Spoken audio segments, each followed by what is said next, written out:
Students, आज हम chapter number 12 का लास्ट टॉपिक करेंगे जिसका नाम है charging and discharging of a capacitor. जैसे कि आपको पता है, हम पिछले कुछ लेक्चर्स में कैपेसिटर्स के बारे में पढ़ रहे हैं। हमने ये पढ़ा कि कैपेसिटर जो है ये एक चार्ज स्टोरिंग डिवाइस है, मतलब ये चार्ज को स्टोर करने के लिए इस्तेमाल होता है। तो जब चार्जेस को हम इसके अंदर स्टोर करते हैं तो उस प्रोसेस को हम कहते हैं चार्जिंग, और उन्हीं चार्जेस को जब हम दोबारा इस्तेमाल करते हैं तो उसको हम कहते हैं डिसचार्जिंग। जैसे आप अपने मोबाइल की बैटरी को जो है वो चार्ज करते हैं। अब मोबाइल की बैटरी को जब आप चार्ज करते हैं तो उस प्रोसेस को हम चार्जिंग कहते हैं, यानी कि उसके अंदर चार्जेस जो हैं वो स्टोर हो रहे होते हैं। और जब दोबारा उन चार्जेस को हम इस्तेमाल करेंगे अपने इस्तेमाल के लिए तो उसको हम कहते हैं डिसचार्जिंग। तो ये चार्जिंग और डिसचार्जिंग जो है इसके बारे में हम पढ़ेंगे कि ये कैसे होती है, इसका कौन सा सर्किट होता है, और उसके बाद ये देखेंगे कि ये चार्जिंग और डिसचार्जिंग जो है कैपेसिटर की ये किन किन चीज़ों के ऊपर डिपेंड करती है। तो इस चार्जिंग और डिसचार्जिंग को समझने के लिए हम यहाँ पे एक सिंपल सा जो है वो सर्किट ड्रॉ करते हैं और उसके बाद ये देखते हैं कि ये काम कैसे होगा। फर्ज करें कि हमारे पास एक रजिस्टर है। इस रजिस्टर के थ्रू हमने एक कैपेसिटर को जोड़ा हुआ है, मतलब रजिस्टर के बाद जो है वो हमने कैपेसिटर लगाया हुआ है, और इस सर्किट को हमने एक ईएमएफ के सोर्स यानी कि एक बैटरी के साथ जो है वो जोड़ दिया।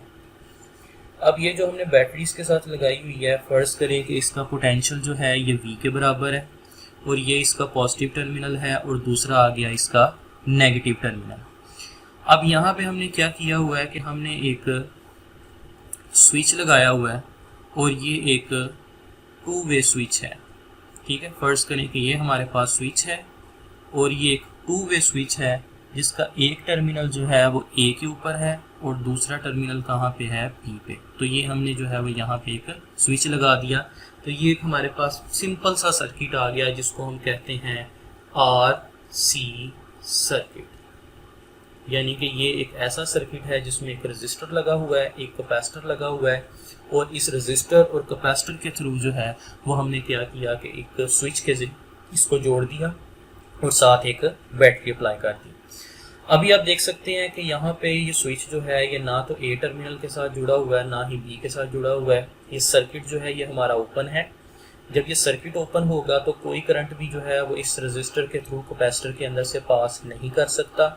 जब करंट ही पास नहीं करेगा, पोटेंशियल डिफरेंस नहीं मिलेगा, तो इसका मतलब है कि चार्जेस इसके अंदर जाके स्टोर नहीं होंगे। अभी फिलहाल इसके अंदर चार्जेस जो हैं वो स्टोर नहीं हो रहे।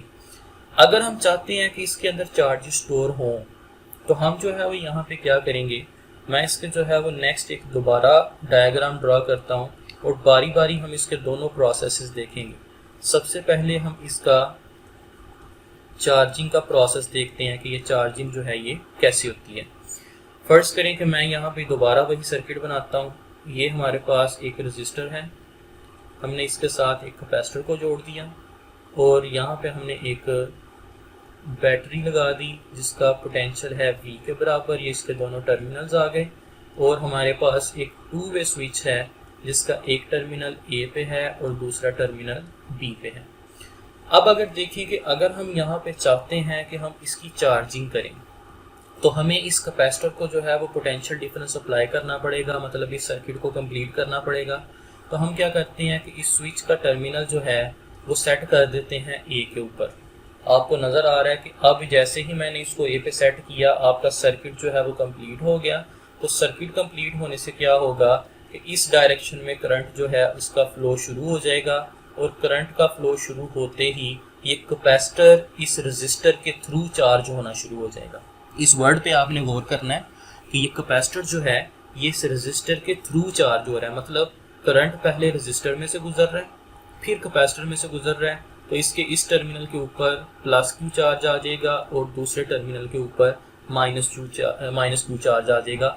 लेकिन यहाँ पे याद रखें कि ये चार्जेस जो हैं ये इसके ऊपर ग्रेजुअली स्टोर होंगे, ग्रेजुअली का क्या मतलब है कि ये नहीं होगा कि जैसे ही आपने इसको ऑन किया तो फौरी तौर पे आपका कैपेसिटर जो है वो चार्ज हो गया, बल्कि स्टेप बाय स्टेप जो है आहिस्ता आहिस्ता जो है वो इसके ऊपर चार्जेस जो है वो स्टोर होंगे। तो यहाँ पे जो है वो आप देख सकते हैं वही इफेक्ट है जो सेम मोबाइल की बैटरी में होता है। जब आप मोबाइल को चार्जिंग के ऊपर लगाते हैं तो ऐसे नहीं होता कि लगाते ही वो फौरी तौर पे 100% हो जाए, बल्कि वो आहिस्ता आहिस्ता पहले 0% होगा, 10% होगा, 20% होगा, और चलते चलते जो है वो 100% के ऊपर जो है वो जाता है। मतलब आहिस्ता आहिस्ता ग्रेजुअली उसके ऊपर जो है वो चार्जेस स्टोर होते हैं। तो सेम यही प्रोसेस जो है वो यहाँ पे भी हो रहा है कि इस कैपेसिटर के ऊपर भी चार्जेस जो हैं वो ग्रेजुअली यानी कि आहिस्ता आहिस्ता ही स्टोर होंगे, एकदम से जो है वो स्टोर नहीं होंगे। तो ये इसकी चार्जिंग का प्रोसेस है।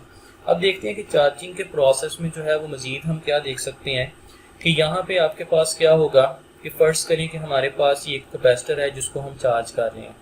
स्टार्ट में इसके ऊपर 0 चार्ज था, फिर Q चार्ज हुआ, और होते होते इसके अंदर Q0 चार्ज हो गया।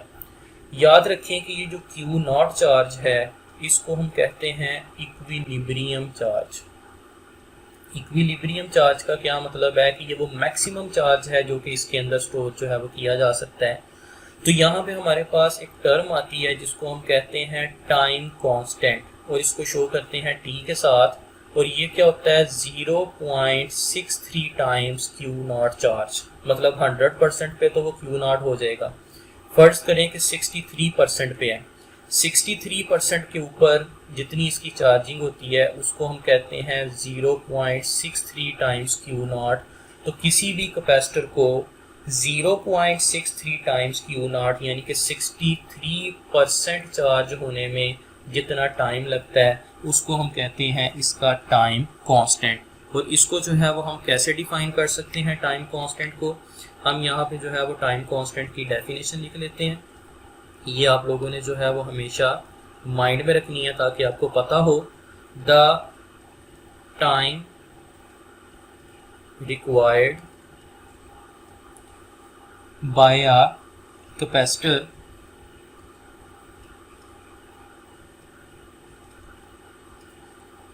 To store 0.63 times the equilibrium charge Q0। तो इसका मतलब ये है कि वो टाइम जो 0.63 टाइम्स Q0 यानी कि 63% ऑफ Q0 चार्ज जो है इसको स्टोर करने में लगता है उसको हम कहते हैं इसका टाइम कांस्टेंट। अब हम ये देखते हैं कि टाइम कांस्टेंट जो है ये किन किन चीज़ों के ऊपर डिपेंड करता है। तो इसके लिए जो है वो मैं यहाँ पे एक ग्राफ बनाने लगा हूँ। इस ग्राफ को जो है वो आप लोगों ने अच्छे तरीके से जो है वो अंडरस्टैंड करना है। ये ग्राफ है आपका टाइम और चार्ज के दरमियान। चार्ज को हमने वाई एक्सिस पे ले लिया, टाइम को हमने एक्स एक्सिस पे ले लिया। अब हमारे पास अगर आप देखें तो यहाँ पे दो कर्व्स आएंगी, एक ये कर्व है और दूसरी कर्व है ये। इन दोनों कर्व्स का क्या मतलब है, ये फर्ज करें कि आपके पास Q0 है और ये है 0.63 टाइम्स Q0 यानी कि इक्विलिब्रियम चार्ज।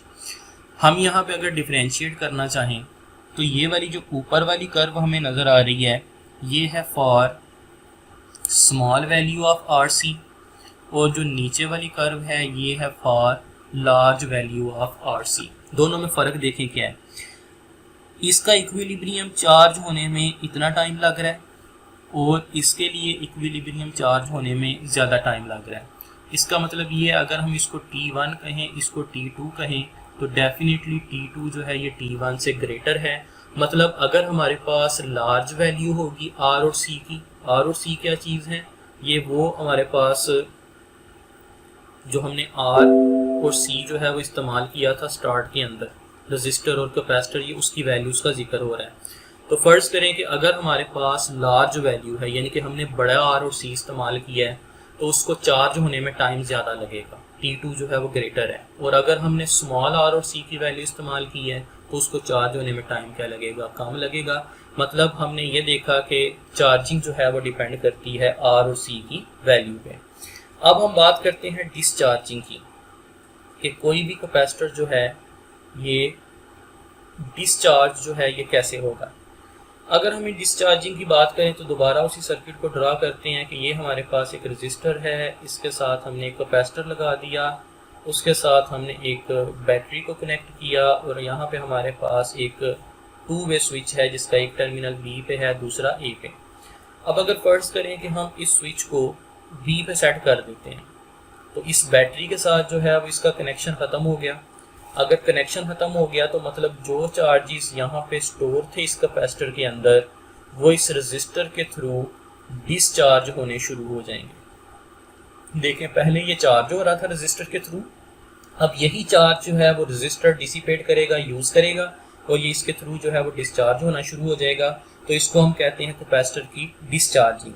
जिस तरह से कैपेसिटर की चार्जिंग ग्रेजुअली होती है यानी कि आहिस्ता आहिस्ता होती है, वैसे ही इसकी डिस्चार्जिंग भी ग्रेजुअली होती है।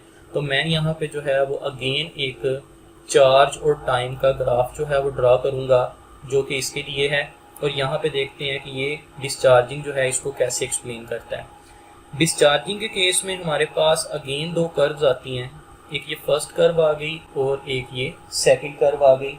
इन दोनों का जो है वो क्या काम होगा कि ये वाली जो हमारे पास कर्व है नीचे वाली, ये है for small value of RC और ये है for large value of RC। आप देख सकते हैं कि जो स्मॉल वैल्यू है इसको कम टाइम लगा डिस्चार्ज होने में, लेकिन जो लार्ज वैल्यू है इसको टाइम क्या लगा, ज़्यादा। तो इसका मतलब ये होगा कि अगर हम R और C यानी कि रजिस्टर और कैपेसिटर की लार्ज वैल्यू इस्तेमाल करते हैं तो हमारे पास कैपेसिटर को डिस्चार्ज जो है उसमें होने में टाइम ज़्यादा लगेगा, और अगर हम स्मॉल वैल्यू इस्तेमाल करते हैं तो उसको डिस्चार्ज होने में टाइम क्या लगेगा, कम लगेगा। तो इसका मतलब ये हुआ कि जो कैपेसिटर की चार्जिंग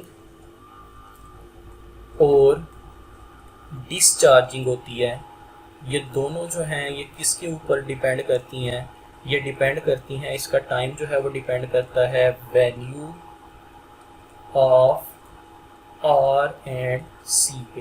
यानी कि हमने रजिस्टर और कैपेसिटर की कौन कौन सी वैल्यू जो है वो इस्तेमाल की हुई है। अगर तो हमने रजिस्टर और कैपेसिटर की लार्ज वैल्यू इस्तेमाल की है तो उसको चार्ज होने में टाइम ज़्यादा लगेगा लेकिन डिस्चार्ज होने में भी टाइम ज़्यादा लगेगा। अगर फ़र्ज़ करें हमने R और C की स्मॉल वैल्यू इस्तेमाल की है तो उसको चार्ज होने में टाइम कम लगेगा लेकिन वो डिस्चार्ज भी जल्दी हो जाएगा। तो ये हमारे पास चार्जिंग और डिस्चार्जिंग। नेक्स्ट जो है वो एक एग्जांपल है जो कि है एग्जांपल 12.6।